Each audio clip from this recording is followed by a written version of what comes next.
Vamos a comenzar, ¿les parece? Nuestro Evangelio.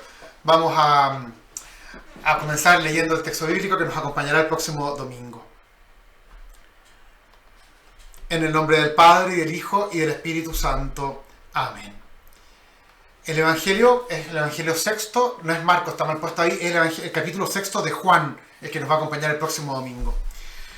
Cuando la multitud se dio cuenta de que Jesús y sus discípulos no estaban en el lugar donde el Señor había multiplicado los panes, subieron a la barca y fueron a Cafarnaúm en busca de Jesús.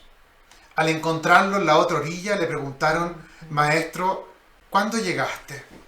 Jesús les respondió: Les aseguro que ustedes me buscan no porque vieron signos, sino porque han comido pan hasta saciarse. Trabajen no por el alimento perecedero, sino por el que permanece hasta la vida eterna, el que les dará el Hijo del Hombre, porque es Él a quien Dios, el Padre, marcó con su sello.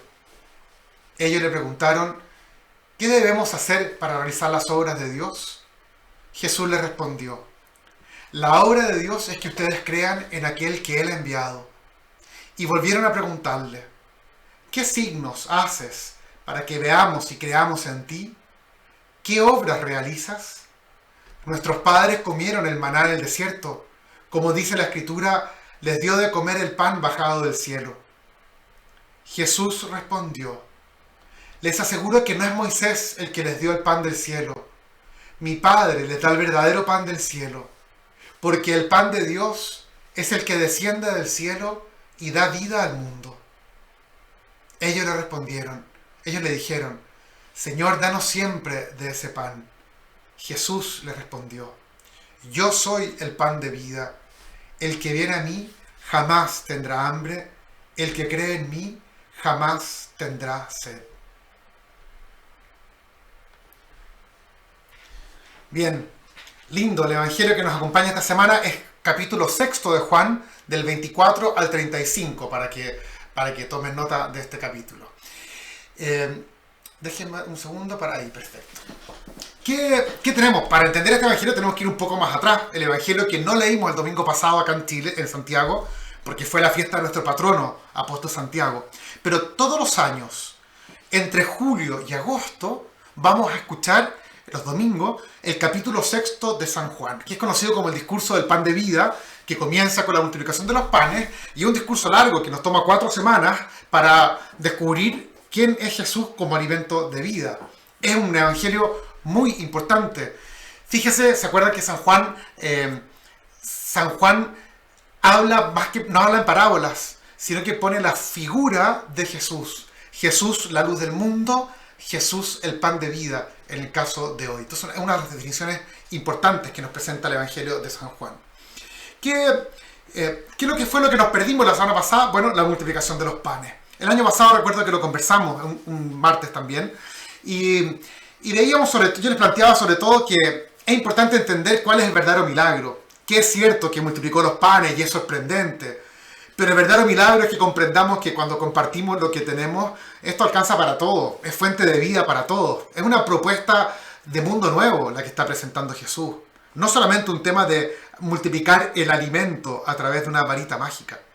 De hecho, la multitud, después del Evangelio del domingo pasado, ¿cierto?, que Jesús multiplicó los panes, la multitud queda feliz. Pero seguramente Jesús debe haber quedado bastante decepcionado. Porque Jesús no logró que la gente comprendiera el signo que Él hizo. Los signos en San Juan son los milagros que nos conocemos nosotros, pero es que son signos porque lo que importa no es el milagro ni la curación, sino que lo que nos está mostrando, el rostro de Dios que nos está revelando el evangelista, Cristo a través del evangelista. El signo que hizo Él fue multiplicar los panes y los peces. Él estaba proponiendo que hay que compartir. En cambio, ellos entendieron la multiplicación del alimento. Jesús tomó lo que la gente tenía, ¿cierto?, y mostró que eso era suficiente para alimentarlos a todos. Incluso van a sobrar 12 canastas. Es el evangelio que tocaba entonces el domingo pasado. Bueno, ¿cuál es el conflicto que esto genera? Que ellos entendieron que Jesús era un milagrero. Es un malentendido en el cual caemos nosotros hasta el día de hoy, ¿cierto? Que nos acercamos a Cristo buscando el milagro. El hambre, la miseria, la guerra, las enfermedades, el dolor, ¿cierto? Pensamos que Jesús está para solucionar todos estos elementos que son dramas de nuestra sociedad. Pensamos que por fin viene uno que resuelve todos nuestros problemas a través de sus milagros. Los que han visto la serie de Chosen, que a todo esto ya están las 2 primeras temporadas, todas con subtítulos para que las vean, van a descubrir que eso es lo que la gente de alguna forma buscaba en Cristo, los mismos discípulos también. Bueno, y es lo que muchas veces nosotros, tal vez sin quererlo o con quererlo, terminamos buscando en Cristo. Jesús propone que el mundo nuevo no viene con milagros, sino que es construido siguiendo su propuesta. La gente lo malinterpretó y nosotros también lo malinterpretamos hoy día. Luego viene un texto, estamos aquí. Luego viene el texto que se lo salta a la liturgia, que justo después de la multiplicación de los panes, dice que Jesús subió a la montaña y los apóstoles se fueron en la barca. Eran unos 4 kilómetros que están entre el lugar de la multiplicación de los panes, ¿cierto? Y Cafarnaúm, los que han estado en Tierra Santa conocen, estos dos lugares están muy cerca, pero les fue pésimo en el camino con todo el viento en contra, con la tormenta que se levanta, hasta que Jesús aparece caminando y se sube a la barca, caminando sobre el agua. Un texto que conocemos, se lo salta a la liturgia, pero es muy importante. Pongámoslo en clave de lo que estamos conversando hoy. Jesús sube a la montaña, ya sabemos lo que significa bíblicamente la montaña, ¿cierto? Entra en ese mundo que es el pensamiento que tiene Dios sobre la realidad. Bueno, Jesús comparte ese pensamiento de Dios. Jesús ve la realidad como Dios la ve. Por eso Él sube a la montaña, en este caso solo, porque la multitud no entendieron. Y los discípulos entendieron. Se van en la barca, eso sí, sin Jesús, a la otra orilla. Se enfrentan con un mar que está agitado, con una tormenta que los desorienta, con un viento que está en contra de ellos, ¿cierto? Son las imágenes de la agitación interior que tienen quienes comprenden el sentido que significa dejarlo todo para formar parte del mundo nuevo. El dejar el mundo viejo nos sentimos como un mundo en contra que se nos viene.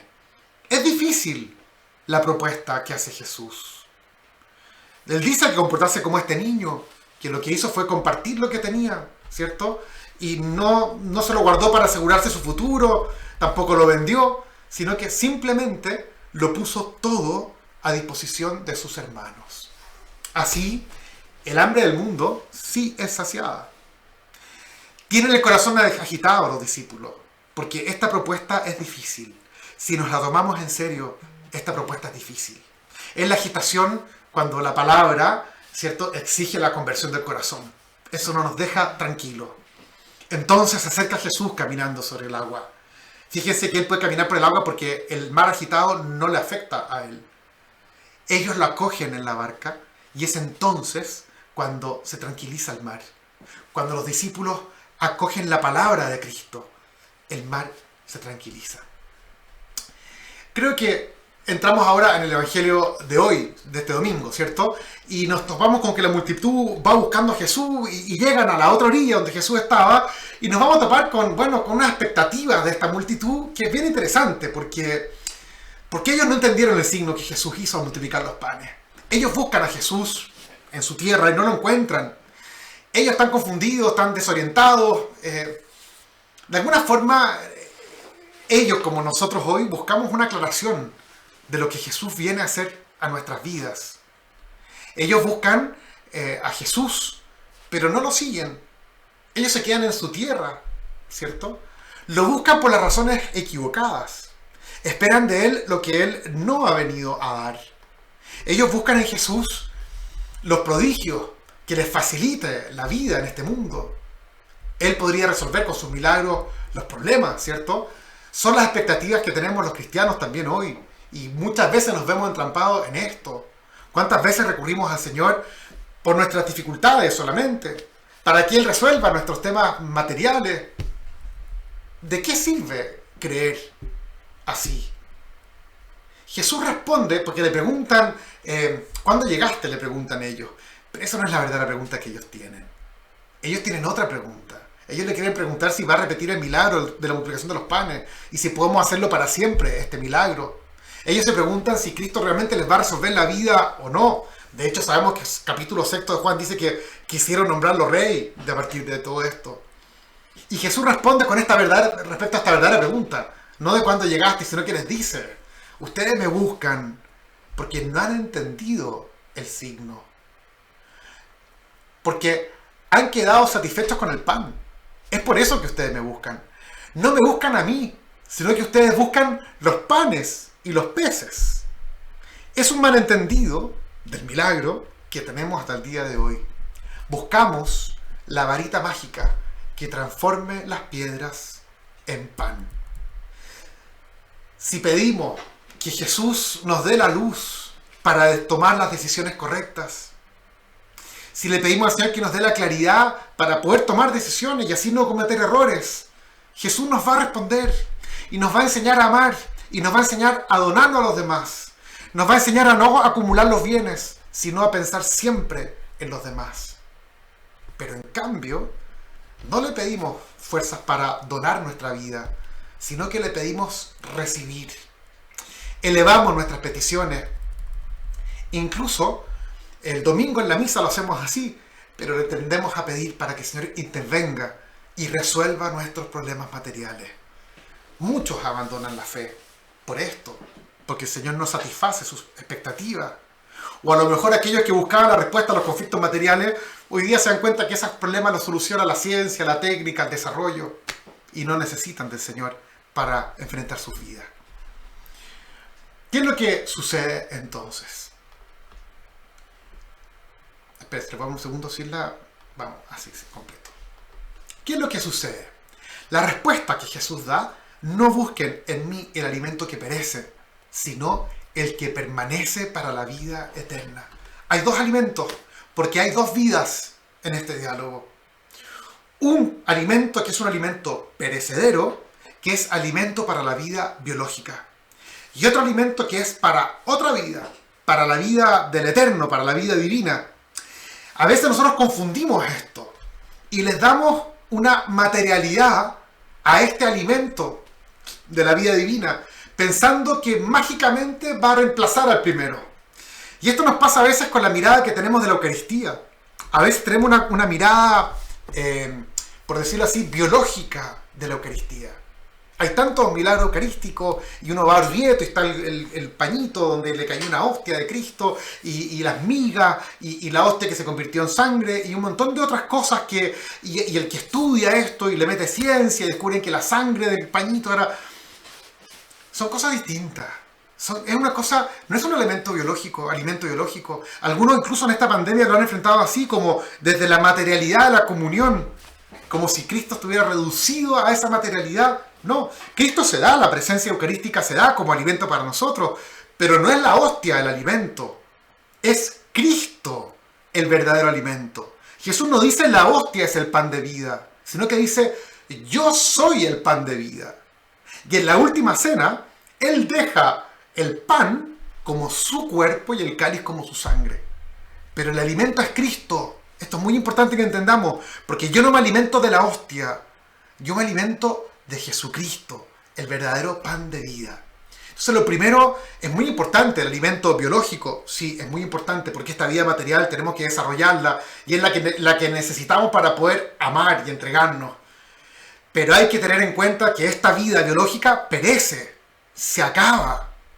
Y este alimento no lo buscamos en Jesús. Este alimento para el cuerpo biológico lo tenemos que obtener nosotros y tenemos que desarrollar el mundo en nuestro trabajo y nuestra sociedad para poder abarcar lo que significa ese alimento del cuerpo. A veces tenemos la secreta esperanza de obtener de Jesús el alimento que perece. Y a lo mejor, claro, trabajamos y comemos de lo que trabajamos, pero buscamos en Jesús como algunos favores, buscamos algunas gracias especiales, buscamos los milagros, la salud, el éxito, el bienestar, la protección. Fíjense cómo proliferan en la iglesia hoy día un montón de cosas como milagrosas, como cercanas a la magia. Montones de como sanaciones, mandas, los exorcismos están muy de moda. Y yo no digo que no existan las sanaciones, no existan los exorcismos, existen. Pero hoy día le hemos dado como un toque de mágico, que lo único que demuestra es que hemos malinterpretado el pan que Jesús nos ofrece. De Él tenemos que esperar el pan que alimenta la vida que no perece. Esa vida que nos es dada por Dios y que no es tocada por la muerte biológica. Esa es la propuesta del pan que nos hace Cristo. Es común pensar solo que en esta vida que se acaba, tendemos a pensar en eso. Olvidamos que tenemos que alimentar la otra vida. Es importante este pan, el biológico, pero es un alimento que nunca nos va a saciar en profundidad. Anhelamos una vida que permanezca para siempre, porque para eso nos hizo Dios. Jesús no vino para traer al mundo el pan para la vida biológica. De este equívoco quiere sacarnos Jesús en el Evangelio de este domingo. La multitud de Cafarnaúm es gente religiosa, es gente que va a la sinagoga los sábados, van a rezar al templo, rezan, dan limosna, ayunan. Y ellos preguntan, ¿qué tienen que hacer además de esto? Son como nosotros, son practicantes, pero ¿qué espera Jesús de nosotros? Y la respuesta de Jesús es muy linda en este Evangelio. La respuesta de Jesús no es creer en estas cosas, sino crean en mí, es la propuesta de Juan. No que crean en sus signos, no es que crean en que verdaderamente multiplicó los panes o no y nos quedemos pegados en eso. No, crean en mí como persona y crean en mi propuesta, que crean en aquel que ha sido enviado por el Padre del cielo, Jesús de Nazaret. Fíjese que en San Juan nunca se habla de tener fe, sino que Juan habla de creer. ¿Qué es lo que es creer? Creer es confiar sin restricciones en la propuesta de vida que nos hace Jesús, de quien acoge su evangelio y lo asimila. Eso es creer. Tomar el evangelio de Jesús y ponerlo en práctica y vivirlo y creer que eso es verdaderamente vida para nosotros. No se trata de creer que Jesús existió o que Jesús predicó sobre el amor o que dio normas sabias para la vida. Sí, pero es que eso lo cree también el ateo o lo cree el no cristiano, no sé si captan. Creer para el cristiano es elegir la propuesta de Jesús de dar la vida por amor. No quedarse con los bienes para uno mismo, sino compartirlos con el hermano para que esté viva. Eso significa creer. Entonces, y aquí sigue avanzando el texto con el tema del maná que surge, ¿cierto? Esta es una propuesta exigente. No queremos equivocarnos en esto, porque es demasiado importante lo que está diciendo el Señor. Está hablando de dedicar la vida entera a esto. Por eso la multitud le pregunta, bueno, ¿qué pruebas tienes tú de esto? ¿Qué señal nos puede dar? Que confirme que esta propuesta viene de Dios y no es algo que tú te has inventado. Estoy seguro que esta pregunta se la han hecho muchos de los que están escuchando, porque es una pregunta común en nosotros. Moisés, de hecho, dicen ellos, Moisés dio una prueba. Cuando estaba en el desierto, el maná, él le dio de comer a su pueblo cuando golpeó la roca, el agua, etc. Pero en el desierto él nos dio el maná. Jesús no acepta esta comprobación con milagros. La fe en Jesús no deriva de pruebas milagrosas, ni tampoco de pruebas racionales, aunque la propuesta de Cristo es razonable, por supuesto que sí. Jesús pide la confianza que pide un enamorado. La única prueba es la belleza de su propia vida, entregada por amor. Y te pregunta si tú quieres comprometer tu vida junto a la suya. Jesús quiere convencernos de que solo Él puede satisfacer nuestra necesidad de amor infinito, de alegría infinita, de vida duradera. Nos dice lo que puede darnos. Él sí nos puede dar. No te daré la comida material. No, eso no te lo puedo. Eso podría, pero eso no te lo voy a dar. Eso lo debes buscar tú. Pero si piensas que estarás satisfecho con esta comida material, te vas a decepcionar, es lo que dice el Evangelio. Lo material lo prometen satisfacer otros. Yo no. El maná, dice Jesús, fue un don de Dios, pero fue pan para la tierra. Fue un pan que perece, que todos los días moría al atardecer. No es el pan del cielo, el verdadero. No es el pan que alimenta la vida que no perece. El pan del cielo alimenta esta vida divina. Todavía seguimos pensando que el pan del cielo es material, que es la ayuda para nuestra vida material. Es lo que busca la muchedumbre. Por eso Jesús termina aclarando: yo soy ese pan de vida, el único que sacia los deseos más profundos del corazón del hombre. Tenemos hambre y sed de ser felices, de la verdadera alegría. Y este es el objetivo de todo lo que hacemos en nuestra vida. Pero esa sed no se sacia con panes que perecen, ni con agua que sacamos de un pozo que se seca, como la samaritana. La alegría, todo lo experimentamos en el placer, en la comodidad, pero con el tiempo, todos esos pozos se secan. Si hemos apostado todo a esta agua, con los años se terminan secando. Podemos estar satisfechos por el éxito profesional, pero les cuento algo, todos terminan jubilando. Y a nadie los llama por teléfono cuando están jubilados. El pozo se ha secado y pensamos que estaba la felicidad en esto.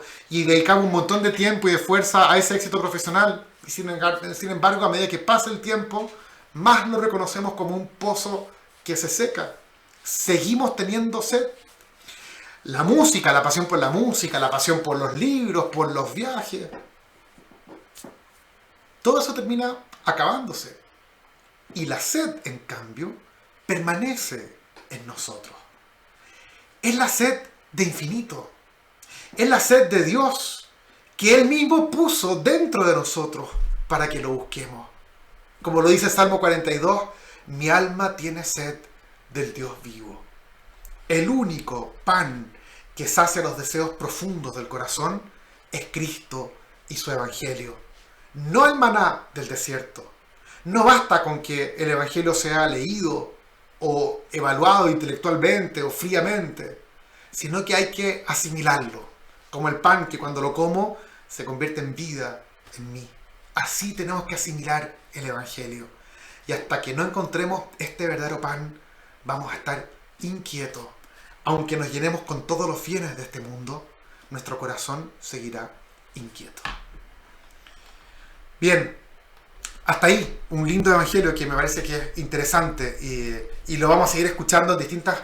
Vamos a ir continuando la lectura estos domingos a través del capítulo 6 de San Juan. Voy a habilitarles para que puedan hacer alguna pregunta o algún comentario y así lo podemos escuchar. Así que les habilito para que puedan activar su micrófono.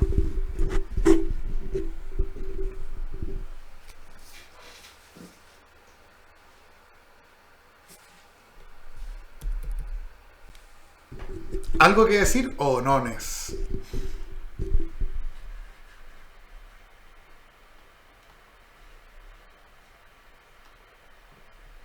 Parece que no. O quedó muy claro o quedó muy confundido, no lo sé. Pero bueno, no importa, está bien. Que quede el Evangelio como tarea para el próximo domingo, ¿cierto? Y ojalá léanlo y lean el Evangelio del domingo pasado para poder complementarlo. Porque va a ser un gozo lo que nos va a tocar esta semana. Yo soy el pan de vida. Un título que se da a Jesús y así es como nos muestra Juan, ¿cierto? Lo que es Cristo, lo que es el reino también. Dejémoslo hasta aquí, ¿les parece? Y les dejo la tarea de que puedan leerlo y que puedan hacer lección divina con esta palabra. Y les insisto solamente para terminar en esto. Creer en Cristo es acoger su palabra y transformarla en una forma de vida. Eso, no es conocer más dogmas, conocer más información sobre Jesús, sino que vivir el Evangelio. Y esa es la propuesta, ese es el pan que nos da verdadero alimento. Que estén bien. Bendiciones para ustedes y espero que nos sigamos viendo estos días en la misa, porque me alegra mucho, somos muchos los que estamos en la misa cada día, me alegra mucho que puedan venir. Que estén bien, cuídense. Chao. 1.000.000 de gracias.